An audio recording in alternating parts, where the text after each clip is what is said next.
இந்த ஆசீர்வதிக்கப்பட்டதான அற்புதமான கால வேலைக்காக ஜெபிக்கிறோம். தேவ கிருபையினால் இரக்கத்தினாலும் தேவரீர் இந்த காலமே தேவ சமூகத்தில் எங்களை அழைத்து வந்ததுக்காக ஸ்தோத்திரம். வந்திருக்கிற எல்லா தெய்வ மக்களையும் ஆசீர்வதியும், இன்னும் வர வேண்டிய உற்சாகப்படுத்தி கொண்டு வாரும். ஆண்டவரே ஸ்தோத்திரம். கரண்ட் வசதிகள் எங்களுக்கு இல்லாவிட்டாலும் ஆண்டவர் எங்களுக்கு சுற்றிலும் வெளிச்சமாக இருக்கிறீர். அதுக்காக ஸ்தோத்திரம். தொடர்ந்து இந்த கால வேலையை எங்களுக்கு ஆசீர்வதிப்பீராக. தடைகள் யாவி நீக்கி போட்டு அதிசயங்களை காணப்பண்ணும்.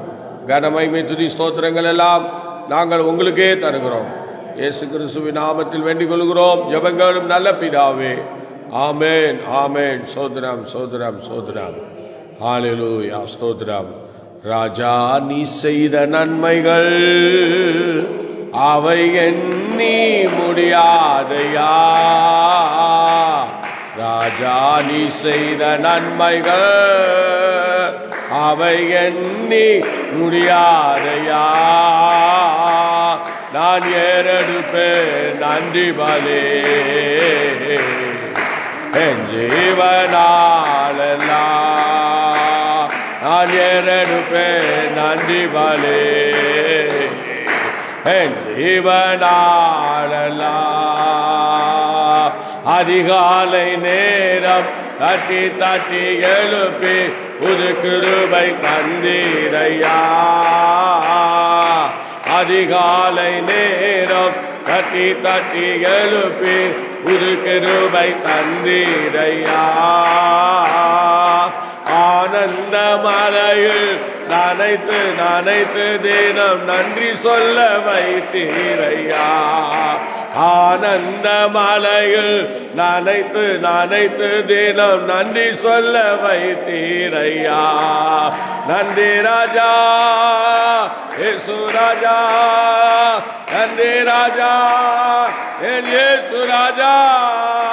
நன்றி ராஜா இயேசு ராஜா, நன்றி ராஜா இயேசு ராஜா.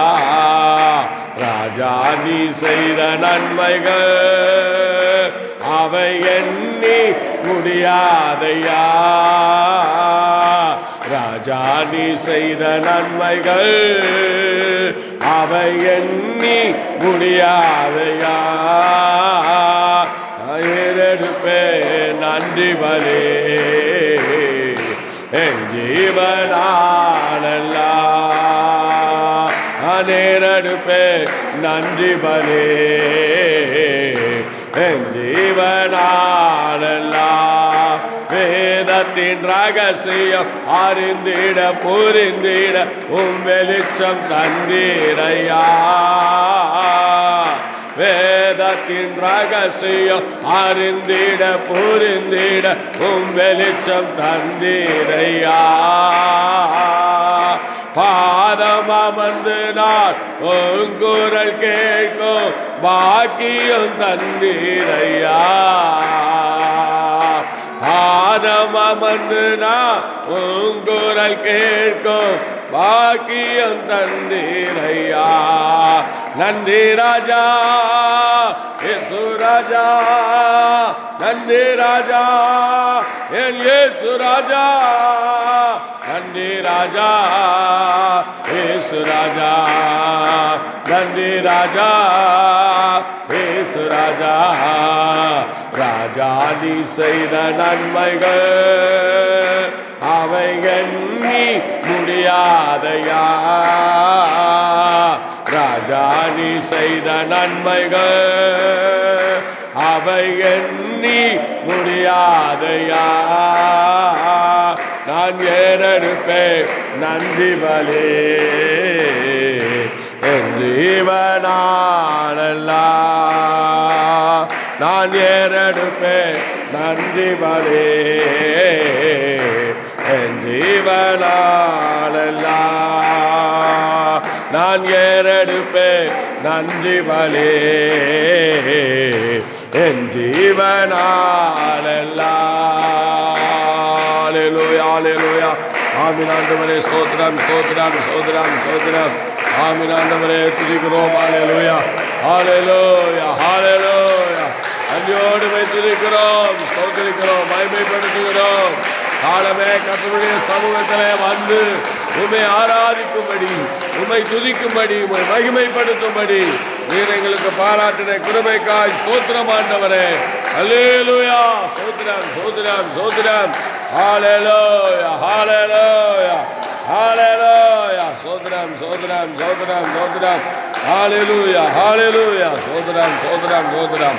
ஆமென் ஆண்டவரே. துதிக்கிறோம் துதிக்கிறோம். கர்த்தர் நல்லவர், கர்த்தர் நல்லவர். ஹல்லேலூயா ஹல்லேலூயா ஹல்லேலூயா ஹல்லேலூயா. ஸ்தோத்திரம் ஸ்தோத்திரம் ஸ்தோத்திரம் ஸ்தோத்திரம். ஆமென் ஆண்டவரே. ஸ்தோத்திரம் ஸ்தோத்திரம் ஸ்தோத்திரம் ஸ்தோத்திரம். ஹல்லேலூயா ஹல்லேலூயா ஹல்லேலூயா ஹல்லேலூயா ஹல்லேலூயா. ஆமென் ஆண்டவரே. ஸ்தோத்திரம் ஸ்தோத்திரம். தொடர்ந்து அதிசயங்களை காண பண்ணுங்க ஆண்டவரே. உங்க அன்புள்ள கரங்களிலே எங்களை தாழ்த்தி ஒப்பு கொடுக்கிறோம். இந்த கால வேலை எங்களுக்கு ஆசீர்வதியும். தேவரீருடைய ஆளுகை கூட இருந்து எங்களை வழி நடத்தட்டும். பெரிய காரியங்களை செய்யும். தேவரி பிரசன்னம் கூட இருந்து நடத்தட்டும். இயேசுவின் நாமத்தில் பிதாவே. ஆமென் ஆமென் ஆமென். ஸ்தோத்திரம் ஸ்தோத்திரம் ஸ்தோத்திரம். கர்த்தருடைய நாமம் மகிமைப்படுவதாக. இந்த கால வேளையிலே அருமையான தெய்வ பிள்ளைகளே, ஸ்தோத்திரம் ஸ்தோத்திரம். இங்கே ஒரு வேத பகுதியை நம்ம இன்னைக்கு வாசிக்கலாம். ஹல்லேலூயா. ஸ்தோத்திரம். வாசித்து பாருங்கள். ஸ்தோத்திரம். ஹல்லேலூயா. ஸ்தோத்திரம். சகரியாவின் புஸ்தகம், அதிலே 2 விதமான ஸ்தோத்திரம் குத்து விளக்குகளை நம்ம பார்க்கிறோம். வரிகள் பார்க்கலாம். 2ஆம் வசனம் படிங்க. நீ காண்கிறது என்னவென்று கேட்டார். அதற்கு நான் இதோ முழுவதும் பொன்னினால் செய்யப்பட்ட குத்து விளக்கை காண்கிறேன். அதன் உச்சியில் அதன் கிண்ணமும், அதன் மேல் அதன் 7 அகல்களும், அதன் உச்சியில் இருக்கிற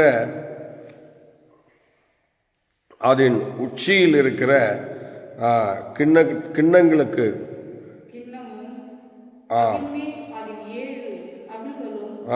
அதன் உச்சியில் இருக்கிற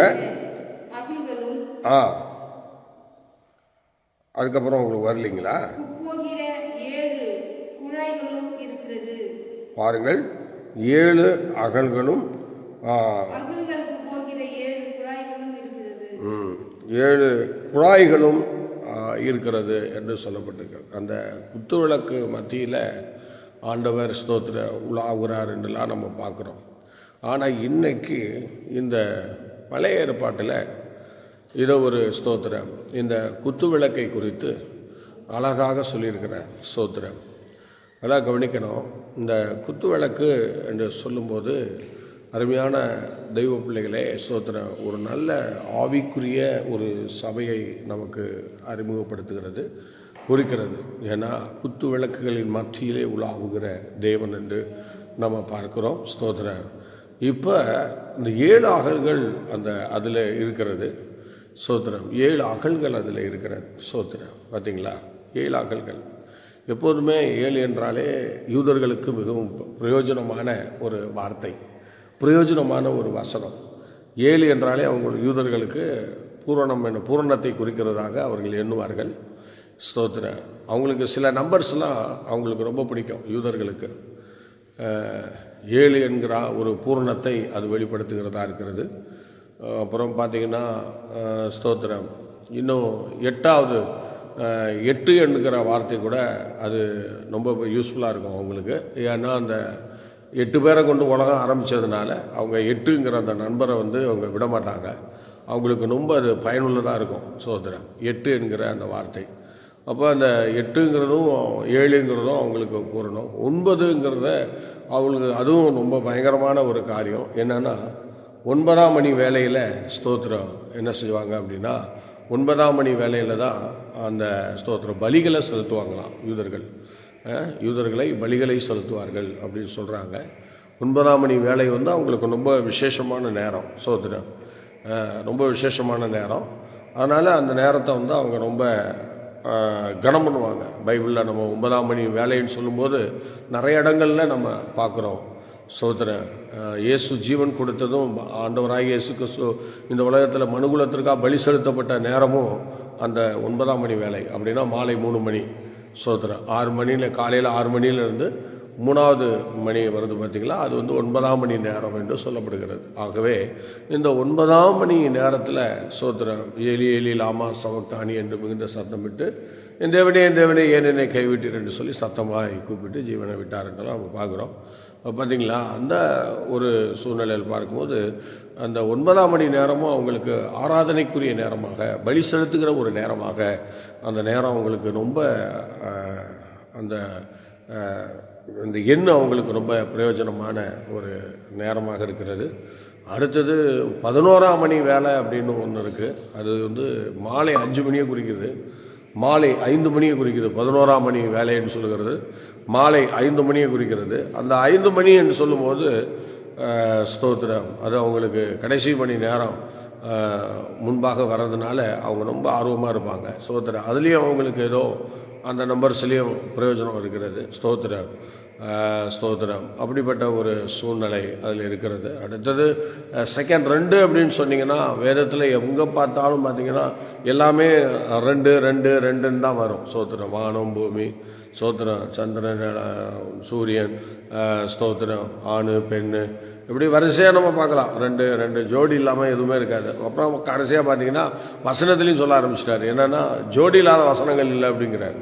அப்போ ஒவ்வொரு வசனத்துக்கும் ஒரு ஜோடி இருக்குங்கிறாங்க. ஸ்தோத்திரம். அந்த மாதிரி செகண்ட் 2 சொல்லும் வார்த்தையும் ரொம்ப மேன்மையான வார்த்தைகள். ஸ்தோத்திரம். ரொம்ப அத்தியாவசியமான வார்த்தைகள். அதனால் இந்த அருமையான வழியிலே இந்த சில யூதர்களுக்கு சில எண்கள் ரொம்ப பிரயோஜனத்தை கொடுக்கிறது, மிகுந்த பிரயோஜனத்தை அந்த எண்கள் அவங்களுக்கு கொடுத்து கொண்டிருக்கிறது. அதனால் யூதர்கள் அந்த எண்ணை வந்து ஒவ்வொரு எண்ணிலையும் அவங்களுக்கு ஒரு எழுத்து, அந்த உயிர் இருக்கிறது மாதிரி ஃபீல் பண்ணுவாங்க. ஸ்தோத்திரம். அதனால் சில எண்களை அவ்விதமாக செய்கிறார்கள். இங்கே இந்த குத்துவிளக்கில் 7 அகல்கள் வைக்கப்பட்டிருக்கிறது.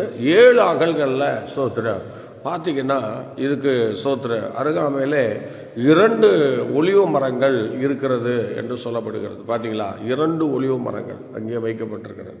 அந்த 2 ஒலிவ மரங்களிலிருந்து பொன்னிறமான எண்ணெயை என்ன செய்தான், ஒரு ஸ்தோத்திர குழாய் வழியாக அந்த 7 அகல்களுக்கும் போகிறதாக சொல்கிறாங்க. 2 மரங்களிலிருந்து அந்த ஸ்தோத்திரம் பார்த்தீங்களா, அந்த குழாய் வழியாக அந்த ஒலிவ எண்ணெய் அங்கே போகுதுன்னு சொல்கிறாங்க. ஸ்தோத்திரம். அதில் போய் ஜாயின் பண்ணி அந்த குத்து விளக்கு எரியுது அப்படின்னு சொல்லுவாங்க. நல்லா கவனிக்கணும்.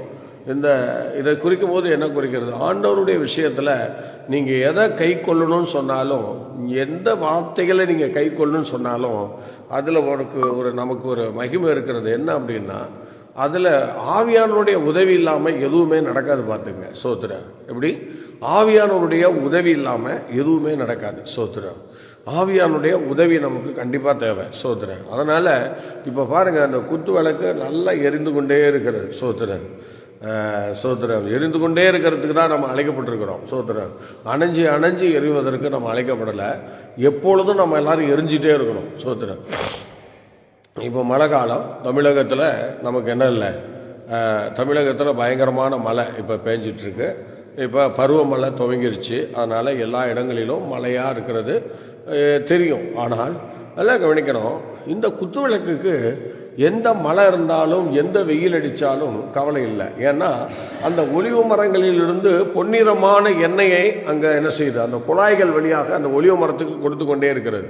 பார்த்தீங்களா, கொடுத்து கொண்டே இருக்கிறது. அதனால் அதை பற்றி அது கவலையே கிடையாது. ஸ்தோத்திரம். எப்பொழுதும் அந்த விளக்கு எரிஞ்சிட்டே இருக்கும், குத்து விளக்கு எரிந்து கொண்டே இருக்கும். ஸ்தோத்திரம். இதுதான் ஒரு விசுவாசிகள், ஒரு சபை என்று சொல்லும் பொழுது, இதுக்கு என்னதான் உபத்திரவ காலம் வந்தாலும், என்னதான் பிரச்சனைகள் வந்தாலும், ஆனால் நம்ம எரிந்து கொண்டே இருக்கிறது தேவ சித்தம். ஸ்தோத்திரம். அல்லேலூயா சொல்லுவோமா?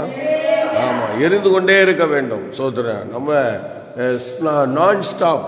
இந்த சபைக்கு ஸ்டாப் கிடையாது, சபையினுடைய வளர்ச்சிக்கு ஸ்டாப் கிடையாது, சபையினுடைய ஊழியத்திற்கு ஸ்டாப் கிடையாது, எதுக்குமே ஸ்டாப் கிடையாது. இது ஸ்டாப் இல்லாமல் போயிட்டே இருக்கும். பார்த்தீங்களா, எந்த இடத்துலையும் அது தயங்கி நிற்க வேண்டிய அவசியமே கிடையாது. ஏன்னா நம்மை நடத்துகிறவர் நாம அல்ல. ஸ்தோத்திரம். நம்முடைய திருச்சபை நடத்துகிறவர் நாம அல்ல. ஸ்தோத்திரம். நல்லா தெரிந்து கொள்ள வேண்டும். அப்போ யார் தான் நடத்துறது என்று நீங்கள் பார்த்தீங்கன்னா, நடத்த வேண்டியவங்க நடத்துறதுனால தான் சபைகள் நடந்து கொண்டிருக்கிறது. இன்றைக்கும் இந்த சபைகளை ஊற்றி மூடுவதற்கு என்னென்னமோ பண்ணி பார்க்குறாங்க எல்லா தேசங்களிலும். ஒன்றும் நடக்க மாட்டேங்குது. எல்லா இடங்களையும் சபை நடந்துக்கிட்டு தான் இருக்குது. ஸ்தோத்திரம். ஏன்னா அது முடியவே முடியாது. ஏன்னா இது விளக்கு ஏற்றி வச்சுட்டார் ஆண்டவர். இந்த விளக்கை ஏற்றி வச்சதுனால அவரே ஏற்றி வச்சுட்டார். அவர் ஜீவனை துடிக்க துடிக்க சிலுவையில் கொடுத்து இந்த விளக்கை ஏற்றி வச்சிருக்கிறார். அதனால இந்த விளக்கை யாரும் அணைக்க முடியாது. ஸ்தோத்திரம். ஆண்டவராக அணைப்பார். ஒரு நாள் எல்லாரையும் என்ன செய்வார், கையில் எடுத்துக்கிட்டு அணைச்சி போட்டுட்டு போயிடுவார். ஸ்தோத்திரம். பார்த்தீங்களா, எல்லாரையும் கையில் எடுப்பார். ஸ்தோத்திரம். யாரெல்லாம் எரிய விட்டு வேடிக்கை பார்க்குறாரோ, யாரெல்லாம் பிரகாசிக்க பண்ணி அவர் பார்த்து கொண்டிருக்கிறாரோ அவங்களையெல்லாம் அவர் கையில் எடுத்துக்குவாராம். கையில் எடுத்துக்கிட்டு அதுக்கப்புறம் இந்த விளக்க அணைச்சிட்டு கிளம்பிடுவார். ஸ்தோத்திரம். பார்த்தீங்களா, நம்ம இருக்கும் வரை, ஆண்டவருடைய அந்த மகிமை இருக்கும் வரை, ஆண்டவர் இந்த பூமிக்கு வரும் வரை இந்த விளக்கு எரிந்து கொண்டே இருக்கும். அல்லேலூயா, அல்லேலூயா. ஆமா, இந்த விளக்கை அணைக்க ஒருவராலும் முடியாது. என்ன வந்தாலும் முடியாது, என்ன செய்தாலும் முடியாதுங்க. ஸ்தோத்திரம். முடியவே முடியாது. ஸ்தோத்திரம். ஒரு எறும்பு அழிச்சோம்னா அதுக்கு ஆயிரக்கணக்கான லட்சக்கணக்கான எறும்புகள் திடீர்னு உருவாயிடும். ஸ்தோத்திரம். திடீர்னு உருவாகி, அதுவும் இந்த காலத்தில் ஊறுபட்ட எறும்புகளை நம்ம பார்க்க முடியும். இதெல்லாம் ஈசல் என்று சொல்லுவார்கள். எல்லாம் பாருங்கள், அந்தந்த இடத்து பொதன்னு வரும். நேற்று தினத்தில் நாங்கள் ஸ்தோத்திரம் விடிய காலமே கிளம்பி வரும்பொழுது, முந்தா நாள் ஸ்தோத்திரம் வரும்பொழுது கன்னியாகுமரியில் கார் எடுத்தோம். ஸ்தோத்திரம். அண்டுகோடில் கார் எடுத்து அப்படியே மேப்புறம் வழியாக வந்து குளித்தரை வந்து, அப்புறம் அங்கேருந்து ஸ்தோத்திரம் என்ன செய்கிறோம், நேராக நாகர்கோயிலேருந்து அப்படியே திருநெல்வேலி, மதுரை அப்படியே வரிசையாக வரோம். வர்ற வழியில் சரியான மழை, ரோட்லலாம் தண்ணி நிற்கிது. ஸ்தோத்திரம். ரோடு போட்டிருக்கிறாங்க, ஆனால் ரோடு பள்ளமேடுமாக இருக்கிறதுனால ரோட்லேயே தண்ணி நிற்கிது. அதில் கார்லாம் போகும்போது கார் ஏதோ விபத்துக்குள்ளான மாதிரி சத்தம் கேட்கும். அப்படி ஒரு பயங்கர ஃபீலிங். அந்த சத்தம் கேட்கும். அதோடய வண்டி போயிட்டு தான் இருந்தது. ஆனால் பார்த்தீங்கன்னா அதில் திடீர்னு பார்த்தா ஒரு ஈசல் கூட்டம் வந்துருச்சு. ஒரு ஈசல் கூட்டம் வந்து அப்படியே வண்டியை அப்படியே அப்புது. ஸ்தோத்திரம். இது வந்து அந்த கடைசி காலங்களில் வரக்கூடியது. ஸ்தோத்திரம். நாங்கள் இந்த மாதிரி கால வேளையில் நாங்கள் பயணம் செய்யும்போது ஸ்தோத்திரம் நிறைய இடங்களில் இந்த காரியத்தை நாங்கள் அனுபவிச்சிருக்கோம். நிறைய இடத்துல அனுபவிச்சிருக்கோம். இந்த ஈசல் வந்து வண்டியே மூடிடும். அந்த அளவுக்கு ஈசல் வருது. வந்து அப்படியே வண்டியெல்லாம் மூடுது. அந்த மாதிரி மூடி எல்லாம் பண்ணுச்சு. ஆனாலும் அந்த மழையும் அதிகமாக பேஞ்சிக்கிட்டு இருந்ததுனால ஈசல் வந்து அந்த இதில் கண்ணாடியில் வந்து தங்க முடியல. ஸ்தோத்திரம். அதனால் அது போயிட்டே இருந்தது. எப்படியோ நாங்கள் அந்த இடத்த விட்டு மேற்கொண்டு வந்தோம்னு வச்சுங்களேன். அந்த மாதிரி ஈசல்லாம் நம்ம சீக்கிரமாக அழிக்க முடியாது. மழைக்காலங்களில் அது பாட்டுக்கு குபுன்னு உயரும். ஸ்தோத்திரம். அப்படி உயர்ந்து வரும். அதனால் எனக்கு அன்பான தேவனுடைய பிள்ளையே, இந்த குத்து விளக்கு எரிந்து கொண்டே இருக்கிறது. பார்த்தீங்களா, இந்த குத்து விளக்கு எரிந்து கொண்டே இருக்கிறது. ஸ்தோத்திரம். இது எரிய தான் நமக்குள்ள பிரகாசம், ஊழியங்களில் பல நன்மைகள், ஆசீர்வாதங்கள், ஆத்ம ரட்சிப்பு, அற்புத அடையாளங்கள் இதெல்லாம் இந்த ஊழியத்திலே நடக்க ஆரம்பிக்கும். அதனால் நம்ம ஸ்தோத்திர குத்து விளக்கு எப்போதும் எரிந்து கொண்டே இருக்க வேண்டும். ஸ்தோத்திரம். ஒரு ஊழியத்தில் ஒரு சபையில் ஆசீர்வாதங்கள் பெருகிட்டு இருக்குன்னா குத்து விளக்கு எரிந்து கொண்டிருக்கிறதுன்னு அர்த்தம். ஸ்தோத்திரம். உபதேசங்கள் கை கொள்ளப்படுகிறதுன்னு அர்த்தம். ஸ்தோத்திரம். ஆண்டவரை நம்ம சரியாக கனம் பண்ணுறோன்னு அர்த்தம். ஸ்தோத்திரம். ஆனால் குத்து விளக்கு எரியல அப்படின்னா ஒன்றுமே நடக்காது. ஸ்தோத்திரம். ஊழியம் நடக்காது, ஜபம் நடக்காது. ஸ்தோத்திரம். எதுவுமே இருக்காது. அந்த ஊழியங்களில் சப்புன்னு இருக்கும். ஸ்தோத்திரம். அதில் எந்த விதமான ஆசீர்வாதமும் இருக்காது. ஸ்தோத்திரம். ஏன்னா அந்த அகல்களுக்கு போகிற குழாய்கள் அங்கே இருக்காது. அப்படியே குழாய்கள் சில இடத்துல இருக்கும், ஆனால் அதிலிருந்து எண்ணெய் கொடுக்காது. சொல்லுங்கள், அதிலிருந்து எண்ணெய் போகாது. எண்ணெய் போகாமல் அந்த இடம் என்ன செய்யும், ரொம்ப பாதிக்கப்பட்டிருக்கும். ஸ்தோத்திரம். பார்த்தீங்களா, ரொம்ப எண்ணெய் போகாது, அபிஷேகம் இருக்காது. ஸ்தோத்திரம். ரெகுலராக எந்த விஷயத்தையும் நம்ம பண்ண மாட்டோம். குத்து விளக்கு எரிகிறது அனுபவம் என்று சொல்லுகிறது ரெகுலராக ஒரு விஷயத்தை நம்ம கை கொள்ளுகிறதுக்கு ஏதுவாகும். ஸ்தோத்திரம். இப்போ உதாரணமாக வச்சுங்களேன், நம்முடைய திருச்சபையில் இந்த காலை ஜபம் கை கொள்ளப்படுகிறது. எத்தனையோ ஆண்டுகளாக இதை விடாமல் நம்ம என்ன செய்கிறோம், பண்ணிக்கிட்டே இருக்கும். இது காரணம் இந்த குத்து விளக்கு எரிகிறது போல நமக்கு ஒரு காரியம். பார்த்தீங்களா, குத்து விளக்கு எரிந்து கொண்டே இருக்கிறது. அப்போ அந்த எரிந்து கொண்டே இருக்கிறதுக்கு அடையாளம் தான் ஒவ்வொரு நாளும் இந்த இடத்துல காலை ஜபம் நடக்கிறது. ஒருவேளை நம்ம பண்ணுகிற பயணங்களில் கூட நம்ம என்ன செய்கிறோம், அங்கே போய் அந்த காலை ஜபத்தை விடாமல் பண்ணுறோம். இந்த லைவில் அநேகர் வந்து கொண்டிருக்கிறார்கள். சோத்துறேன்.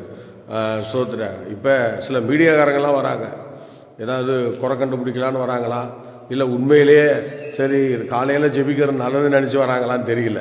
சோத்துறேன். மீடியாலாம் பல பெரிய ஆளுங்கள்லாம் மீடியா அவங்கெல்லாம் இப்போ அதுக்குள்ளே வராங்க, நம்ம பண்ணுறதில்ல, பார்க்குறாங்க. சோத்துறேன். பார்த்தீங்களா, சொல்ல முடியாது. சில நேரங்களில் குறை கண்டுபிடிக்கிறதுக்கும் செய்வாங்க. சில நேரத்தில் பரவாயில்ல இவன் காலையில் தொடர்ந்து ஜெபம் பண்ணுறான் என்று பார்க்குறதுக்கும் வருவாங்க. இது என்னவோ தெரில, அது ஆண்டவருக்கு தான் வெளிச்சம். ஸ்தோத்திரம் இருக்கட்டும். நம்ம குறை கண்டுபிடிக்கிற அளவுக்கு நம்ம பெரிய ஆளுங்க இல்லை. அதனால் அவங்க குறை கண்டுபிடிச்சும் பிரயோஜனம் இல்லை. நம்ம சாதாரண ஒரு ப்ரேயர் தானே, அதான் நம்ம பண்ணிகிட்டு இருக்கோம். நமக்கு ஒன்றும் பெருசாக நம்ம திட்டங்கள் தரிசனங்கள் அப்படிலாம் எதுவும் கிடையாது. ஆண்டவருக்கு முன்பாக எப்போதும் நிற்கணும். இந்த காலேஜபத்தில் நிறைய பேர் அட்டன் பண்ணணும். எல்லா சபையிலையும் காலேஜபம் நடக்கணும். எல்லா ஊழியர்களும் காலையில் எந்திரிச்சு ஜெபிக்கணும். எல்லா விசுவாசிகளும் காலையில் ஜெபிக்கணும். அந்த ஒரு நல்ல நோக்கத்தோடு தான் இந்த ஜெபத்தை நம்ம நடத்துகிறோம். வேறு ஒன்றும் கிடையாது. இதில் வேறு சூழ்ச்சி அது இது கள்ள உபதேசம் அதெல்லாம் எதுவுமே கிடையாது. எல்லாம் ஆண்டவர் கிருபையினால கிருபாசன உபதேசத்தில் தான் நம்ம நிலைச்சி வந்திருக்கிறோம். அதனால் எல்லாம் நம்ம எங்கள் பாஸ்டர் நமக்கு உபதேசம் பண்ணதெல்லாம் கிருபாசன உபதேசம் தான். கிருபாசனம் சர்ச்சில் நல்ல ஒரு தியாகமாக நல்ல ஊழியம் செய்கிறவங்க நிறையா விஷயங்கள் அந்த கிருபாசனத்தையே குறை சொல்லிவிட்டாங்க. என்ன பண்ணுறது, அந்த மாதிரிலாம் இருக்குது. சோதனை ஆனாலும் இருக்கட்டும். அருமையான கர்த்தருடைய பிள்ளையே, இப்போ நம்ம சொல்ல வந்தது எப்போது எரிந்து கொண்டே இருக்கணும். சோதனை பார்த்தீங்களா, எப்போது எரிந்து கொண்டே இருக்கணும். நம்ம வாழ்க்கையில் சொல்லுங்கள், எப்போதும் நம்ம எப்படி இருக்கிறோமா நல்லா யோசிச்சு பாருங்கள். ஏன்னா நம்ம எந்த விஷயத்தையும் ஒரு சில நாட்கள் தான் கை கொள்கிறோம், மற்ற நாள் தூக்கி எறிஞ்சிடுறோம். சோதனை எதுவுமே ரெகுலர் கிடையாது நமக்கு. பார்த்தீங்களா, எதுவுமே ரெகுலர் இல்லை. விசுவாசிகள் என்று சொல்லும் போது சில விஷயங்கள் ரெகுலராக இருக்கணும். சோதனை ஏசிய சபையில் நம்ம புரசவாக்கத்தில் ஒரு இது சொல்லுவாங்க. என்னென்னா, அந்த விசுவாசிகள் அவங்களுக்கு ஒரு இடம் வச்சுருப்பாங்களாம். இந்த ஃப்ரெண்டில் நல்ல அபிஷேகத்தில் உள்ள விசுவாசிகள் ஃப்ரெண்டில் இடம் வச்சுருப்பாங்களாம். அந்த ஃப்ரெண்டில் நேரம் ஆனால் அந்த இடம் போயிடுங்கிறதுக்காக அவங்க பிஃபோராகவே வந்துடுவாங்களாம். பிஃபோராக அவங்க இடத்த பிடிச்சிருவாங்களாம். சோதனை அவங்க இடத்த பிடிச்சி அந்த இடத்துல அவங்க உட்காந்துருப்பாங்களாம். அந்த இடத்துல உட்காந்து தான் தேவனை ஆராதிப்பாங்களாம். அந்த ஃப்ரெண்டை விட மாட்டாங்களாம். அதுக்காக முன்கூட்டியே வந்துடுவாங்களாம். சோதனை முன்கூட்டியே அந்த இடத்த அப்படியே பிடிச்சிக்குவாங்களாம். பிடிச்சி அப்படியே இல்லைன்னா அவங்களுக்கு நிம்மதி இருக்காது, ஒரு பிரயோஜனம் இருக்காது. அதனால் அவங்க இடத்த அவங்க விட மாட்டாங்க, அப்படி பிடிச்சிக்குவாங்க. அப்படி சில நல்ல எரிந்து கொண்டே இருக்கிற ஒரு நல்ல அனுபவத்தில் சில விசுவாசிகளை நம்ம புரசைவாக்கம் சர்ச்சில் நம்ம பார்க்குறோம். அவங்க அந்த அளவுக்கு அப்படியே அவங்க ஏதாவது கர்த்தருக்காக செய்து கொண்டே இருப்பார்கள். சோதனை அதனால் சோதனை இருந்து கொண்டே இருக்கணும். சோதனை நம்ம ஜெபிக்கிற அந்த ஜெபங்கள் ஒரு நாள் தடை பண்ணப்படக்கூடாது. சோதனை பார்த்தீங்களா, தடை பண்ணப்படக்கூடாது. இப்போ நான் ஜெபிக்கிறோம் அப்படின்னா, இப்போ எங்களை எவ்வளோ பலவீனங்கள் இருக்க தான் செய்யுது. நான் இப்போ பயணம் போயிட்டு வருவோம். நான் கன்னியாகுமரி, பெங்களூர், பல இடங்களுக்கு, ராமேஸ்வரம் அப்படிலாம் போயிட்டு வருவோம். வர வேளையில் எங்களுக்கு நைட்டு இங்கே வரும்போது மணி 4 ஆகும், 4:30 ஆகும், அல்லது 3 ஆகும். உடனே நாங்கள் என்ன பண்ணுறதில்ல, உடனே போய் தூங்குறதில்ல. உடனே என்ன செய்வோம், காலை ஜெபத்துக்கு ஆயத்தமாகிடுவோம். காலை ஜெபத்துக்கு ஆயத்தமாகி காலையில் கர்த்தரை துதிப்போம். சோத்துறேன் உடனே, அப்பா இன்றைக்கி நான் ரொம்ப களைப்பாக இருக்கேன், நான் கண்டுபிடிச்சிட்டேன், அதனால் இன்றைக்கி நான் வரமாட்டேன் அப்படின்னு சொல்லி படுத்துக்கிறது இல்லை. இது எரியாததற்கு ஒரு அடையாளம். ஸ்தோத்திரம். உங்கள் விளக்கு எரிந்து கொண்டே இருக்கிறதுக்கு அடையாளம் ஸ்தோத்திரம். நீங்கள் எப்போதும் கர்த்தர் சமூகத்தில் நிற்கணும். ஸ்தோத்திரம். அந்த இடைவெளியே கொடுக்கக்கூடாது. ஸ்தோத்திரம். என்ன வந்தாலும் சரி இடைவெளி கொடுக்கக்கூடாது. ஸ்தோத்திரம். எனக்கு ஸ்தோத்திரம் ராஜஸ்தானில் போன பிறகு ஸ்தோத்திரம் வலி உங்கள் வீட்டு வலி எங்கள் வீட்டு வலிலாம் இல்லை, வயிற்று வலி. அந்த அளவுக்கு நான் துடித்து கொண்டிருந்தேன்.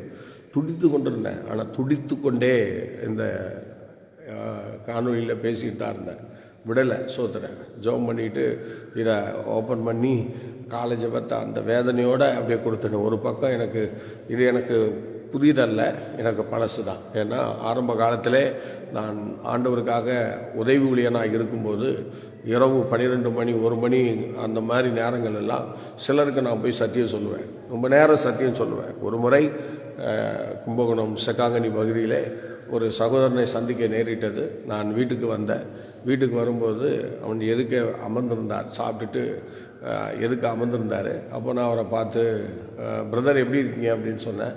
ஒரு 10 மணி இருக்கும். உடனே சரின்ட்டு அவர் உடனே கூப்பிட்டார், வாங்க பிரதர் உட்காருங்க அப்படின்னாரு. உட்கார்ந்தேன். ரொம்ப நேரம் பேசிட்டே இருந்து ஸ்தோத்திரம் நல்ல வசனத்தை தெளிவாக சொன்னேன். மணி 12 ஆயிடுச்சு. 12 மணி வரைக்கும் நான் பாட்டுக்கு பேசிட்டே இருக்கேன். அப்போது பேசிட்டே இருக்கும்போது ரொம்ப முக்கியமாக பேசுகிறேன், ஆண்டவரை பற்றி, தரிசனத்தை பற்றி, ஜபத்தை பற்றிலாம் நிறையா சொல்லிகிட்டு இருக்கேன். அப்படி சொல்லும்போது அந்த பையன் ஒரு ரவுடியாக இருக்கிற பையன், அதனால் வீட்டுக்கே அடங்காதவன்னு வச்சுங்களேன், அப்படி ஒரு பையன். அதனால் இன்றைக்கி ஸ்தோத்திரம் உடனே எனக்கு அந்த நேரத்தில் பயங்கர வயிற்று வலி. அந்த வயிற்று வலியோடு அப்படியே பிடிச்சிக்கிட்டேன். ஒரு பக்கம் பிடிச்சிக்கிட்டு பேசுகிறேன், வயிற்று ஒரு வலிக்கும் ஒரு பக்கத்தில் பிடிச்சிக்கிட்டு அப்புறம் அப்படியே பேசிகிட்டு இருக்கேன். அப்படி பிரதர் வசனம் இப்படி சொல்லுது பிரதர், இப்படியெல்லாம் இருக்குது பிரதர் அப்படின்னு சொல்லிட்டு நல்லா 12 மணி வரைக்கும் நல்ல ஒரு 2 மணி நேரம் அந்த மனுஷன்ட்ட நின்று பேசினேன். பேசி முடிச்சுட்டு அதுக்கப்புறம் 12 மணிக்கு மேலே எங்கள் வீட்டுக்கு வந்து சாப்பிட்டுட்டு நேராக சர்ச்சுக்கு போனேன். சர்ச்சுக்கு போகிறதுக்கு மணி 1:30 ஆயிடுச்சு. சைக்கிளில் தானே போகணும். அதனால் போனேன். 1:30 மணிக்கு போய் தான் அப்புறம் படுத்தேன். அப்போ நான் பாட்டுக்கு போய் நல்லா தூங்கிட்டேன் ஒரு ஜெபத்தை பண்ணிவிட்டு. ஆனால் அந்த சகோதரன் அன்னைக்கு இரவு தேவ தூதர்கள் அவன் வாழ்க்கையில் இறங்கி வந்தாங்களாம். இறங்கி வந்து சொன்னாங்களாம், அந்த ஒரு திராசை ஒன்று காமிச்சு அவன்கிட்ட சொல்கிறாங்க, இந்த பாரு, நீ செய்த பாவங்கள் எவ்வளோ இருக்குன்னு பாரு, நீ செய்த புண்ணியத்தை பாருன்னு சொன்னாங்களாம். உடனே அந்த ரெண்டையும் பார்த்ததில் பாவம் தான் அதிகமாக இருந்துச்சான். அப்போ நான் என்ன செய்யணும், இந்த பாவத்துக்கு உனக்கு பனிஷ்மெண்ட் உண்டு, தண்டனை உண்டுன்னு சொன்னதும், ஐயா என்னை காப்பாற்றுங்கன்னு சொல்லி அவர்கிட்ட சொன்ன பிறகு உடனே அப்புறம் அந்த பாவ மன்னிப்பை குறித்து தேவதூதன் சொல்லி அந்த நேரத்தில் அவருக்கு ஒரு பாவ மன்னிப்பு கிடைச்சதா சொல்கிறார். சொன்ன பிறகு ஆண்டவர் அவர் கிருபையினால் இன்றைக்கி அந்த மனுஷனை, அந்த வாலிபனை ரட்சித்து ஒரு சபையின் ஊழியக்காரனாக இன்றைக்கி வைத்திருக்கிறார். சோதரன் பார்த்தீங்களா, இன்றைக்கி வைத்திருக்கிறார். அந்த சபையின் ஊழியக்காரன் நம்ம கும்பகோணத்திலேருந்து ஐயம்பேட்டை போகிற வழியில் மாத்தூர் என்கிற பகுதியில் ஒரு பெரிய சபைக்கு ஒரு நல்ல ஊழியக்காரனாக இருக்கிறார். அந்த பாஸ்டர் இன்றைக்கி அவர் பாஸ்டராக இருக்கிறார். ஸ்தோத்திரர். அன்னைக்கு அவர் அந்த வயிற்றை பிடிச்சிக்கிட்டே அவருக்கு சத்தியம் சொன்னல, அந்த சத்தியம் சொன்னதுனால அன்னைக்கே தேவதூதன் இறங்கி அவங்களுக்கு தரிசனத்தை கொடுத்து ரட்சித்துட்டார். அடுத்த நாள் சபைக்கு வந்தார். வியாழக்கிழமை சபைக்கு முதல் முறையாக உள்ளே வருகிறார். முதல் முறையாக நான் அந்த கூட்டத்தை நடத்துகிறேன். அந்த கூட்டத்தில் பரிசுத்தாவின் அபிஷேகம் இறங்குகிறது. அந்த அபிஷேகத்தை அவர் பெற்றுக்கொண்டு அந்த அவருக்கு ஒரு வலி இருந்ததாம், இப்படி குனிய முடியாதான், ஒரு வலி இருந்ததாம். அந்த அபிஷேகம் பெற்ற பிறகு தூக்கி அடிக்கப்பட்டார்.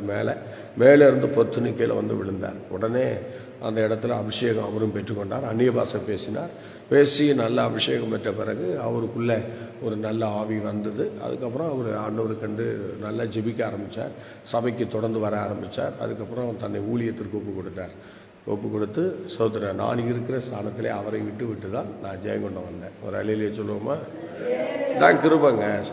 கிருபை சோதரன். பார்த்தீங்களா, நான் வெளியே வரும்போது ஒருத்தனை விட்டுட்டு தான் வந்தேன். சோதரன் பார்த்தீங்களா, காலி பண்ணிட்டு வரல. சோதரன். இன்றைக்கி நிறைய பேர் இப்போ கல்யாணம் பண்ணுறாங்க, ஊழியம் பண்ணுறாங்க, எல்லாம் எம்டியாக விட்டுட்டு தான் போகிறாங்க. ஆனால் அருமையான கர்த்தருடைய பிள்ளையை நல்லா கவனிங்க, நான் வெளியில் வரும்பொழுது ஒரு ஊழியக்காரனை உருவாக்கி அங்கே விட்டுட்டு தான் வந்தேன். சோதரன். எங்கள் பாஸ்டருக்கு கையில் இருந்து அவனுக்கு நல்லா செய்யணும் அப்படின்னு சொல்லி சோதரன் ஒரு ஊழியக்காரனை உருவாக்கி விட்டுட்டு வந்தேன். அந்த பையன் நல்லா ஊழியம் பண்ணி கடைசியில் அப்புறம் நாங்கள் எல்லோரும் சேர்ந்து தான் அவனுக்கு ஒரு இடத்த பார்த்து கொடுத்து ஒரு ஆலயத்தை கட்டி அந்த பிரதிஷ்டை பண்ணி அந்த ஆலயத்தில் இப்போ ஊழியம் பண்ணுறான். நல்ல அருமையான தம்பி. ஸ்தோத்திரன். நல்ல சகோதரர் ஜோசப் ஜெகஜானந்தம் என்று நல்ல ஒரு அருமையான சகோதரர். இன்றைக்கும் மாத்தூர் பகுதியில் நல்ல அருமையான ஒரு ஊழியத்தை அவர் செய்கிறார். ஆகவே கர்த்தருடைய பிள்ளைகள் இருந்து கொண்டே இருக்கணும். கர்த்தர் சமூகத்தில் சும்மா நம்ம இருக்கக்கூடாது. காலையில் ஜெபிக்கிறோம், சும்மா ஜெபிச்சுட்டு போகக்கூடாது. ஆனால் வல்லமை வெளிப்படணும், கிருபை வெளிப்படணும். சோத்திரம். இப்போ அந்த இரவெல்லாம் அந்த மனுஷன்ட்ட சத்தியம் சொன்னேன், ரொம்ப வயிற்றை பிடிச்சிட்டு சத்தியம் சொன்னேன். கடைசியில் பாருங்கள், இன்றைக்கி அவன் ஊழியக்காரனாக மாறிட்டான். சோத்திரம். அதுபோல் நம்ம எரிந்து கொண்டே இருந்தால் தான் சோத்திரம் நம்ம ஏதாவது கர்த்தருக்காக பண்ண முடியும், இல்லைன்னா ஒன்றும் பண்ண முடியாது. அப்போ எரிந்து கொண்டே இருப்பதற்கு அதுக்கு சில விஷயங்கள் நமக்கு தேவையாக இருக்கிறது. சோத்திரம். அதனால் இந்த 2 அகல்களும் 2 ஒலிவ மரங்களிலிருந்து பொன்னிறமான எண்ணெயை கொடுக்குற ஒரு ஸ்தோத்திரம். பார்த்தீங்களா, பொன்னிறமான எண்ணெயை குழாய்கள் வழியாக அந்த குத்து விளக்குக்கு போய் கொண்டிருந்தது. குத்து விளக்கு நல்லா எரிந்து கொண்டே இருந்தது. ஸ்தோத்திரம். குத்து விளக்கு எப்போதும் எரிந்து கொண்டே இருக்கும். ஆசீர்வாத கூடாரத்தில் குத்து விளக்கு எரிஞ்சிட்டே இருக்குமா. ஸ்தோத்திரம். பார்த்தீங்களா, குத்து விளக்கு எரிஞ்சிட்ட டைரக்டு. பார்த்தீங்கன்னா, டைரெக்டாக ஒருத்தர் எண்ணெயை வாங்கி அதை ஒரு பாட்டிலில் வச்சு அதை எடுத்து ஊற்றுறது இல்லை, டைரெக்டாக ஒலிவ மரத்துலேருந்து எண்ணெய் போகுதான். ஸ்தோத்திரம். எப்படிங்க அது ஆச்சரியமா இல்லை? ஸ்தோத்திரம். டைரெக்டாக போது பாருங்கள். ஸ்தோத்திரம். ஒலிவ மரத்தில் அந்த குழாயை வச்சிடுறாங்க, வச்சு அப்படியே கொண்டு போகிறாங்க. ஸ்தோத்திரம். கன்னியாகுமரியிலலாம் போனால் ரப்பர் மரம் இருக்கும். ரப்பர் மரம்னா ஒவ்வொரு மரத்துக்கும் கொட்டாங்குச்சி வச்சுருப்பாங்க. ஸ்தோத்திரம். கொட்டாங்குச்சி வச்சுருப்பாங்க. போனீங்கன்னா அந்த கொட்டாங்குச்சி ஃபுல்லாக நிறைஞ்சிரும். ஒரு நாளைக்கு கொட்டாங்குச்சி ஃபுல்லாக நிறைஞ்சிரும். அந்த பால் நிறைஞ்சிரும். அது என்ன பண்ணுவாங்கன்னா, ஸ்தோத்திரம், லைட்டாக கிழிச்சு விட்டு வருவாங்க. அந்த மரத்தினுடைய அந்த பட்டையை கொஞ்சம் கிழிச்சு விட்டு வருவாங்க. கிழிச்சுட்டு வரும்போது அதுலேருந்து அப்படியே அந்த ரப்பர் பால் வடிஞ்சு அந்த கொட்டாங்குச்சி நிறைஞ்சிரும். இப்போ காலையில் 4 மணிக்கு போய் என்ன பண்ணுவாங்க, எடுத்துருவாங்க. காலையில் 4 மணிக்கு இருட்டோடே மரியாள் எப்படி இருட்டோடே கல்லறைக்கு போனால அது மாதிரி எல்லாரும் பால் எடுக்க போவாங்க, இருட்டோடே போவாங்க. ஸ்தோத்திரம். இருட்டோடே போய் கன்னியாகுமரியிலலாம் காலையிலேயே அப்பளம், பயிறு, புட்டு, அந்த மாதிரி ஆகாரம்லாம் காலையிலே ரெடி பண்ணுவாங்க. காலையில் 4 மணிக்கே ஹோட்டலில் எல்லாம் சாப்பிட்டுட்டு இருப்பாங்க. ஸ்தோத்திரம். கன்னியாகுமரியில் எல்லாம் காலையிலே சாப்பிட்டு காலையிலே வேலைக்கு போயிடுவாங்க. ஸ்தோத்திரம். அவ்வளோ அருமையான ஸ்தோத்திர ஒரு சூழ்நிலை அங்கே. அவங்க எல்லாம் போய் காலையிலே சாப்பிட்டுட்டு காலையிலே போயிடுவாங்க. காலையிலேயே அந்த ஆகாரம்லாம் ரெடி ஆகிடும். ஸ்தோத்திரம். அல்லேலூயா. இப்போ அந்த மாதிரி அருமையான தெய்வ பிள்ளைகளை அதுக்கு நமக்கு ஒரு காரியம் இருக்கிறது. அது பாருங்கள், அருமையாக அந்த காரியங்களை அவங்க நடத்தி சொல்கிறாங்க. அப்படி நடத்தி சொல்லும்போது ஸ்தோத்திரம், அது ரொம்ப ஆசீர்வாதமாக இருக்கிறது. காலமே எந்திரிச்சு அந்த காரியங்கள்லாம் அவர்கள் பார்க்க இருக்கிறார்கள். ஆகவே இந்த அருமையான வேலையில் கர்த்தருடைய பிள்ளைகள் நல்லா தெரிஞ்சுக்கணும். நாம் ஸ்தோத்திரம் எப்போது எரிந்து கொண்டே இருக்கிறதுக்கு தான் நம்ம ரட்சிக்கப்பட்டிருக்கோம். நம்ம இருந்து கொண்டே இருக்கிறதுக்கு தான் நம்ம கடவுளுக்குள்ளே வந்திருக்கோம். எந்த ஒரு விஷயத்தையும் கர்த்தருக்கு முன்பாக நம்ம விட்டுறக்கூடாது. ஸ்தோத்திரம். இருந்து கொண்டே இருக்கணும். ஸ்தோத்திரம். சிலர்லாம் எல்லா ஜெபங்களிலும் வந்து கலந்துக்கிறது இருந்து கொண்டே இருக்கிறதுக்கு அடையாளம். ஸ்தோத்திரம். சிலர் எல்லா ஊழியங்களையும் செய்வது இருந்து கொண்டிருப்பதற்கு அடையாளம். ஸ்தோத்திரம். பார்த்தீங்கன்னா ஒரு வெளிச்சம் அப்படின்னு சொன்னால் நான் குறிப்பிட்ட இடத்துக்கு தான் நான் வெளிச்சம் கொடுப்பேன், மற்ற இதுக்கு நான் கொடுக்க மாட்டேன் அப்படிலாம் சொல்ல முடியாது. வெளிச்சத்தை நீங்கள் கொளுத்தி எங்கே வச்சாலும் அதில் எல்லாருக்கும் அது வெளிச்சம் கொடுக்கும். ஆண்டவரும் அதான் சொன்னார், I am the light of the world, நானே இந்த உலகத்துக்கு வெளிச்சமாக இருக்கிறேன் அப்படின்னார். பார்த்தீங்களா, எல்லாருக்கும் ஸ்தோத்திரம். நல்லோர் மேலும் தீயோர் மேலும் என்ன செய்ய மழையை பெய்ய பண்ணுகிற ஆண்டவர். ஸ்தோத்திரம். ஏதோ ஒரு குறிப்பிட்ட காரியம் தான் நான் பண்ணுவேன், நான் இப்படி தான் இருப்பேன் அப்படின்னுங்கிறது முட்டாள்தனம். இது ஆவியானவருடைய தன்மை கிடையாது. இது நம்ம மாம்சீகத்தை குறிக்கிறது. ஸ்தோத்திரம். நம்ம எல்லா இடங்களிலும் அந்த வெளிச்சம் சென்று எல்லா இடங்களிலும் போய் அப்படி செய்யுமா. ஸ்தோத்திரம். அப்புறம் நீங்கள் பார்க்கும்போது ஆதியிலே வெளிச்சம் உண்டாக்கணுவது என்று சொன்னார். ஸ்தோத்திரம். அப்புறம் வெளிச்சம் உண்டாக்கணுவதுன்னு சொல்லும்போது அதில் கூட ஒரு காரியம் நடந்திருக்கிறது. ஸ்தோத்திரம். வெளிச்சம் எல்லா இடங்களுக்கும் போச்சான், ஆனால் சில மறைவான இடங்களுக்கு அந்த வெளிச்சம் போகவில்லை. ஸ்தோத்திரம். சொல்லுங்கள், மறைவான இடங்களுக்கு வெளிச்சம் போகலை. ஸ்தோத்திரம். வெளிச்சம் கம்ப்ளீட்டாக உலகம் சுடும் வெளிச்சம் இருந்தது. வெளிச்சம் உண்டாக்கணுவதுன்னு சொன்னதும் வெளிச்சம் உண்டாயிற்று அப்படின்னு வருது. ஆனாலும் சில இடங்கள் மறைந்திருக்கிற இடங்கள்லாம் இருந்திருக்கிறது. அதுக்கப்புறம் தான் ஸ்தோத்திரம் என்ன செய்கிறார், வானம் என்கிற ஆகாய விரிவை உண்டு பண்ணி அதில் சந்திரனையும் நட்சத்திரங்களையும் எல்லாவற்றையும் படைக்கிறார். அப்போ தான் வெளிச்சம் எல்லா இடங்களுக்கும் போகுது. ஸ்தோத்திரம். எல்லா இடங்களுக்கும் போகிறது. ஸ்தோத்திரம். எல்லா இடங்களுக்கும் போய் அந்த வெளிச்சத்தை அது கொடுக்கக்கூடியதாக இருக்கிறது. அது மாதிரி விளக்கு, குத்து விளக்கு எரிகிறது எதுக்காக அப்படின்னா எல்லா இடங்களுக்கும் வெளிச்சம் தரணும். ஸ்தோத்திரம். இன்றைக்கி ஆசிரியர் கூடாரத்தில் அந்த விளக்கு எப்போது எரிந்து கொண்டே இருக்கும். ஸ்தோத்திரம். நாம் கர்த்தருக்குள்ளே எப்போது எரிந்து கொண்டே இருக்க வேண்டும். நமக்கெல்லாம் நான் ஸ்டாப், நம்மளாம் ஸ்டாப்பே இல்லை. ஸ்டாப் இல்லாமல் ஓடணும். காலை ஜெபமாக ஸ்டாப் இல்லாமல் ஓடணும். ஆராதனையாக ஸ்டாப் இல்லாமல் ஓடணும். ஊழியமாக ஸ்டாப் இல்லாமல் ஓடணும். ஸ்தோத்திரம். ஆண்டவருக்கு கொடுக்குற விஷயமா ஸ்டாப் இல்லாமல் ஓடணும். எதுக்குமே ஸ்டாப் வைக்கக்கூடாது. ஸ்தோத்திரம். ஆமாம், நம்ம போயிட்டே இருக்கணும். ஆமாம், நம்ம ஒரு ஸ்டாப் வரணும். என்ன ஸ்டாப்னா, இயேசு தனது வருகையில் நம்ம கூப்பிடும்போது அன்னைக்கு தான் ஒரு ஸ்டாப் நமக்கு வரணும். அந்த ஸ்டாப்ல இருந்து நம்ம இறங்கி ஆண்டவர்கிட்ட போகணும். அவ்வளோதான். ஒரு அலையிலே சொல்லுவோமா, அது வரையும் நம்ம ஓடிட்டே இருக்கணும், எரிந்து கொண்டே இருக்கணும். ஸ்தோத்திரம். எரிந்து கொண்டே இருக்கணும். ஸ்தோத்திரம். ஜெப வாழ்க்கையில் எரிந்து கொண்டே இருக்கணும். ஊழிய பாதையில் எரிந்து கொண்டே இருக்கணும். ஸ்தோத்திரம். விசுவாச விஷயத்திலே அவர்கள் பரீட்சைக்கு இல்லாதவர்கள் என்று சொன்ன மாதிரி நம்ம விசுவாச விஷயத்தில் நம்ம என்ன செய்யணும், ஆண்டவருக்காக நிற்கிறவங்களா இருக்கணும். சொல்லுங்க, எப்படி செய்யணும், கர்த்தருக்காக நிற்கிறவங்களா இருக்கணும். ஸ்தோத்திரம். எந்த விஷயத்திலையும் பேக்கில் போகவே கூடாது. ஸ்தோத்திரம்.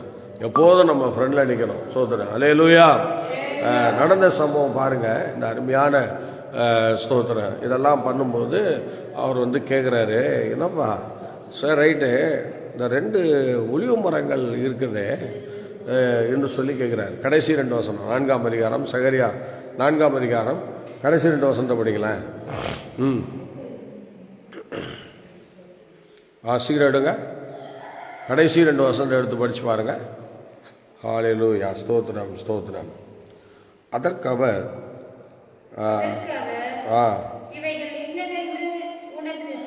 ஆமாம் 12ஆம் வசனத்திலேருந்து நம்ம படிக்கும்போது அதில் என்ன சொல்கிறாருன்னா, மறுபடியும் நான் அவரை நோக்கி 2 பொற்குழாய்களின் வழியாக தொங்கி பொன்னிறமான எண்ணெயை தங்களிடம் தருகிற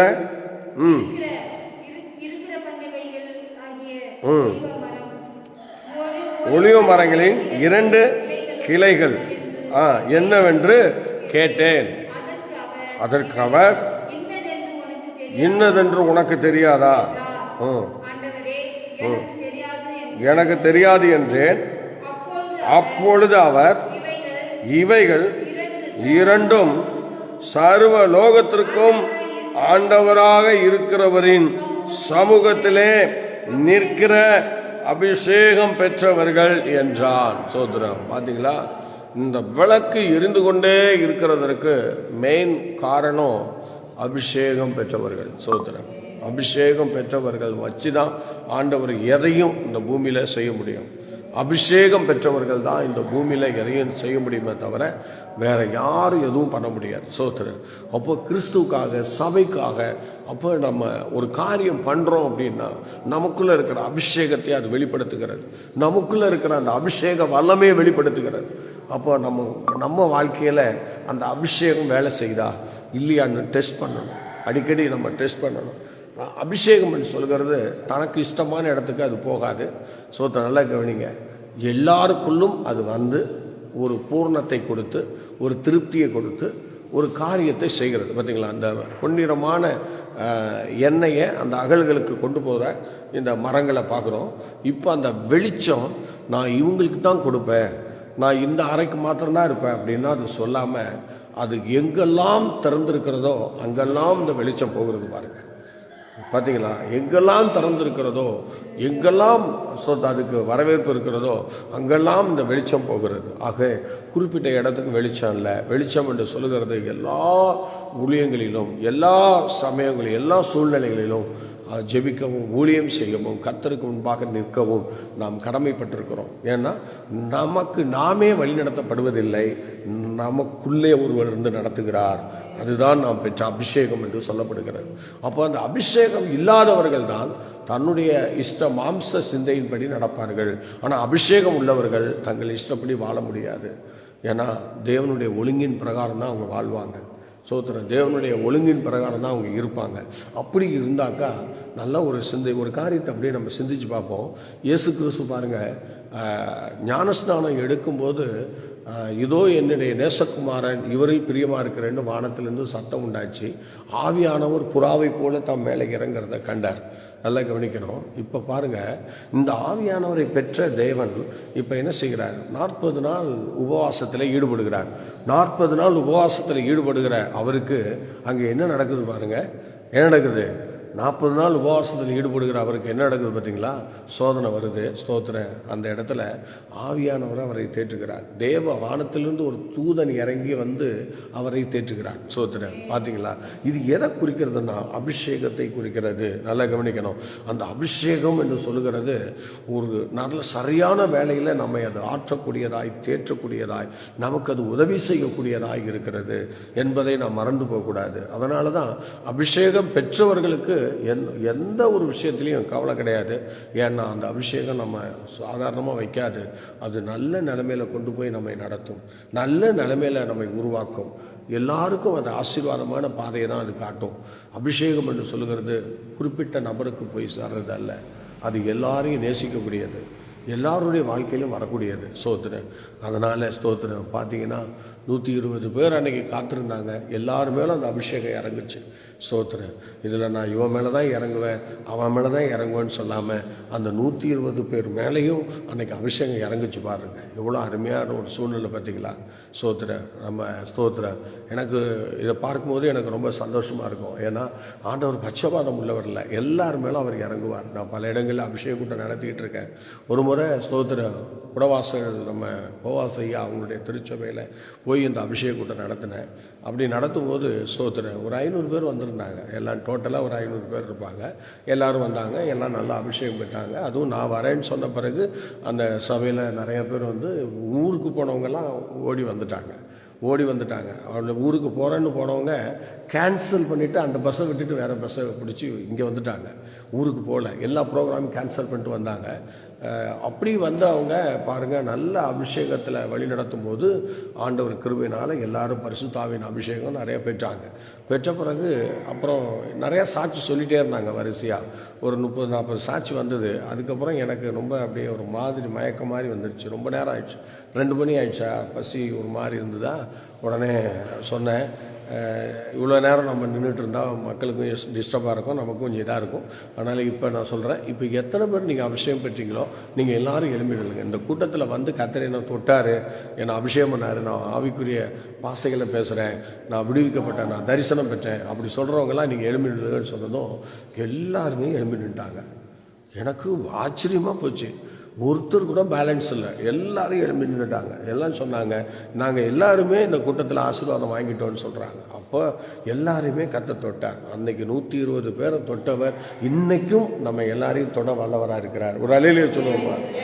ஆமாங்க. அதனால் கர்த்தர் தொடுவாருங்க, கர்த்தர் தொடுவார். சோத்திரம். அதனால் அபிஷேகம் வந்து குறிப்பிட்ட எல்லைக்கு தான் போவேன் அப்படின்லாம் அது சொல்லாதுங்க.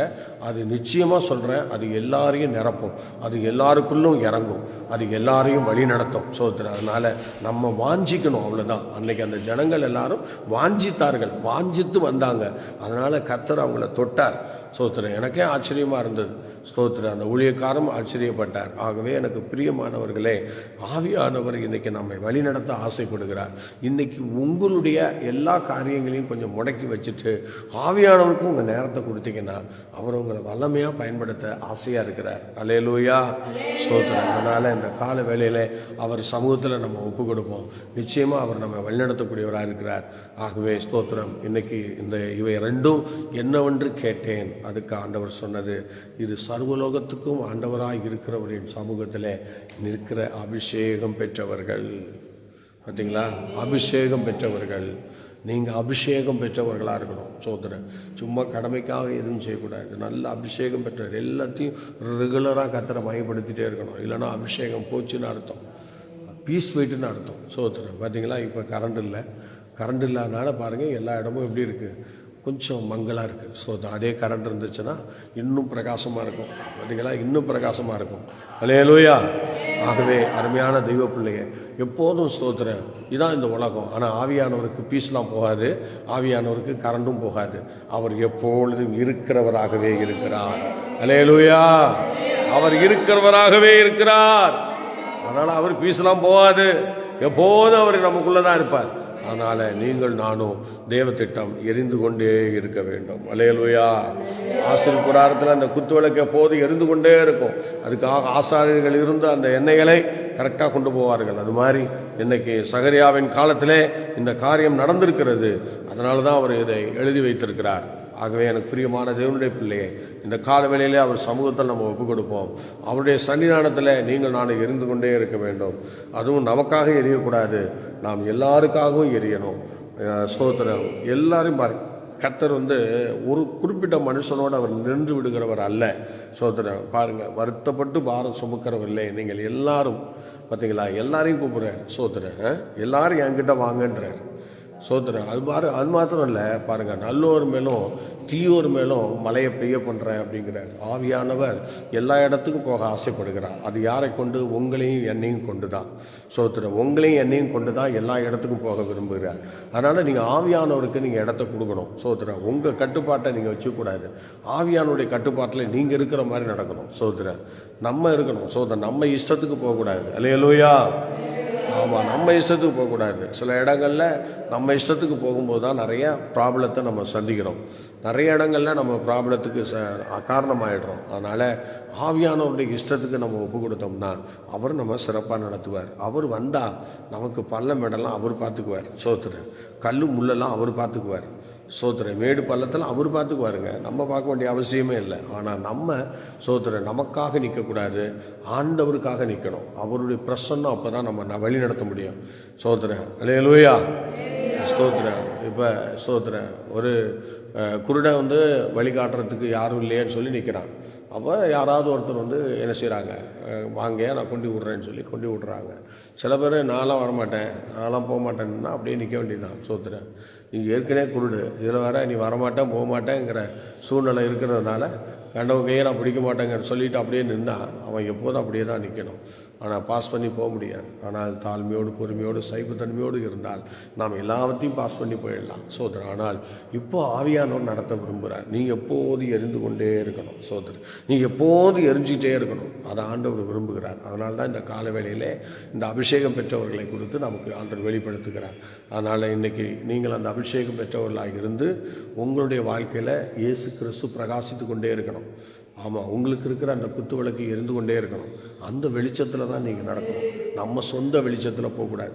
அவர் என்ன சொல்கிறாரோ அதுபடி தான் நம்ம செய்யணும். ஆகவே அப்படி செய்வதற்கு நீங்கள் ஆயத்தமாக இருந்தால் இந்த கால வேளையிலே கர்த்தர் உங்களை நிச்சயமாக பிரகாசிக்க பண்ணுவார். ஒரு பிரகாசமான அனுபவத்தில் நம்ம வழி நடத்துவார். இப்போ நம்ம எல்லோரும் ஜெபிக்கலாமா? அப்பாட்ட சொல்லலாமா? ஆண்டவரே, இந்த பிரகாசமான நல்ல அனுபவத்தை எனக்கு கொடுங்கப்பா. சொல்லுங்கள் பார்க்கலாம். எல்லாரும் ஜெபம் பண்ணுங்க. எல்லாரும் ஜெபம் பண்ணுங்க. கர்த்தர் சமூகத்தில் ஒப்பு கொடுக்க பார்க்கலாம். ஆண்டவரே, ஸ்தோத்திரம் ஸ்தோத்திரம் ஸ்தோத்திரம். நான் எப்பொழுதும் எரிந்து கொண்டே இருக்க வேண்டும். அப்படிப்பட்ட நிலைமைக்கு என்னை கொண்டு வாங்கப்பா. என்னை நீங்கள் ஆயத்தப்படுத்துங்க ஆண்டவரே. நான் எப்பொழுதும் பிரகாசித்து கொண்டே இருக்க வேண்டும். ஸ்தோத்திரம். நான் எப்பொழுதும் எரிந்து பிரகாசித்து கொண்டே இருக்க வேண்டும். எனக்கு தேவன் அப்படிப்பட்ட கிருபையை தந்து வழி நடத்துங்கப்பா. அதிசயங்களை காணப்படுங்கப்பா. உங்கள் மகிமை இறங்கட்டும் ஆண்டவரே. என்னுடைய சுயத்தினால நான் கடந்து செல்லும் போது அதனால் பாதிப்புகளை தான் நான் பார்க்குறேன். ஆனாலும் என் சுயத்தை நான் வெறுத்து ஆண்டவர் என்னை நடத்துகிறார் என்கிற நிலைமையில ஆவியானவருடைய சொல் பேச்சு கேட்டு ஒவ்வொரு நாளும் நான், என் குடும்பம், என் சபையும் உங்களுடைய விருப்பத்துக்கு நாங்கள் இணங்கி நடக்கிறவர்களாக இந்த நாள் முதல் எங்களை மாற்றுங்க ஆண்டவரே. சொல்லுங்கள், எல்லாரும் ஜெபம் பண்ணுங்க. ஆண்டவரே, இந்த நாள் முதல் எங்களை மாற்றுங்க ஆண்டவரே. சோத்திரம் சோத்திரம். எங்கள் சுய விருப்பத்தை எடுத்துருங்க ஆண்டவரே. நாங்கள் உங்களுக்கு ஐடியா சொல்கிறவங்களா இருக்கக்கூடாது. நீங்கள் உங்கள் சொல்கிற வார்த்தையை கேட்டு நடக்கிறவங்களா மாற்றுங்க ஆண்டவரே. சோத்திரம் சோத்திரம் சோத்திரம் சோத்திரம். இந்த காலை வேளையிலே சோத்திரம் தமிழகம், ஆசீர்வாதமான தமிழகம் என்கிற அந்த ஜெபத்தை இந்த நாளில் நமக்கு இங்கே 12 மணி நேரம் வச்சுருக்கிறாங்க. சோத்திரம். தேசத்தின் மூர்த்த ஊழியர்கள், தமிழகத்திலே மூர்த்த ஊழியர்கள் 2 திருச்சி, காரைக்காலை சார்ந்த 2 ஊழியர்கள் திட்டமிட்டு இந்த ஜெபத்தை நடத்த வருகிறார்கள். அவர்கள் மனம் குளிர மழை வேற இருக்கிறதுனால மக்கள் எல்லாரும் உற்சாகப்படுத்தி கொண்டு வந்து அந்த கூட்டத்தை மிகுந்த ஆசீர்வாதமாய் நமக்கு நடத்தி கொடுத்து எல்லாரையும் நான் திருப்திப்படுத்தி அனுப்பும்படியாக ஸ்தோத்திரம். இந்த கூட்டங்கள் வந்து சேர்வதற்கு ஏதுவாக மலை ஆண்டவர் நமக்கு கொஞ்சம் ஆசீர்வாதம் நிறுத்தி கொடுக்கும்படியாக தேவகரத்தில் ஒப்பு கொடுத்து எல்லா சோதரம் பண்ணுவோம். Praise God, praise God. Hallelujah. சோதரம் சோதரம் சோதரம் சோதரம். ஹல்லேலூயா. இந்த 8 மணிலேருந்து 8 மணி வரைக்கும் யாரெல்லாம் அந்த முழங்கால் படிக்கிட்டு 8 மணி to 9 மணி வரைக்கும் அந்த 1 மணி நேரம் முழங்கால் யுத்தத்தில் கலந்து கொள்கிறாங்களோ அவங்களையும் கர்த்தர் ஆசீர்வதிக்கணும். தொடர்ந்து ஸ்தோத்திரம் 12 மணி நேரமும் இருக்கிற தேவ பிள்ளைகளை கர்த்தர் ஆசீர்வதிக்கணும். அப்படிப்பட்டவங்களை நிறைய பேர் இந்த முறை எழுப்பி தரணும். அதுக்காக கர்த்தரை சோதரம் பண்ணும். ஹல்லேலூயா. சோதரம் சோதரம் சோதரம் சோதரம் சோதரம் சோதரம். ஆண்டவரே, நன்றி செலுத்துகிறோம். ஹல்லேலூயா ஹல்லேலூயா. ஓ ரத்தம் ஜெயம் ஆண்டவரே. சோதரம் சோதரம் சோதரம் சோதரம். ரத்தத்தால் ஜெயம். இயேசு ரத்தம் ஜெயம். ஹல்லேலூயா. ஆசீர்வதிச்சு வழி நடத்துங்கப்பா. அதிசயங்களை காணப்படுங்க. உங்கள் அன்பு கரங்களை எங்களை தாழ்த்தி ஒப்படைக்கிறோம். பெரிய காரியங்களை செய்யும். இந்த கூட்டங்கள் எல்லாவற்றையும் பொறுப்படுத்திக் கொள்ளும். எங்கள் சபை விசுவாசிகள், தேசத்துள்ள ஊழியக்காரர்கள் மற்றும் விசுவாச மக்கள் இந்த மலையை பார்த்து சோர்ந்து விடாமல் எல்லாரும் வந்து கர்த்தருடைய சமூகத்தில் தமிழகத்தின் ஆசீர்வாதத்திற்காக ஜெபிக்க ஆண்டவரே அரியலூர் டிஸ்ட்ரிக்டில் இருக்கிற எல்லா தேவ மக்களுக்கும் தரிசனம் கொடுத்து கிருபை கொடுத்து கொண்டு வந்து சேர்ப்பீராக. ஆண்டவர் பெரிய காரியங்களை செய்யும். தேவதாசர்களை ஆசீர்வதியும். வந்து அவர்கள் சமாதானமாக இந்த ஊழியத்தை செய்ய தேவன் அவர்களுக்கு கிருபை செய்யும். தடைகளை யாவும் நீக்கி போடும். அதிசயங்களை காணப்படும். மீட்பரேசு மூலம் தாழ்மையோடு கேட்கிறோம் ஜெபங்கள் நல்ல பிதாவே. ஆமேன் ஆமேன் ஆமேன். Okay, God bless you. கர்த்தர் உங்களை ஆசீர்வதிப்பார். மீண்டும் நாளை காலை 5 மணிக்கு சந்திப்போம். கர்த்தர் நம்மை நடத்துவாராக. God bless you.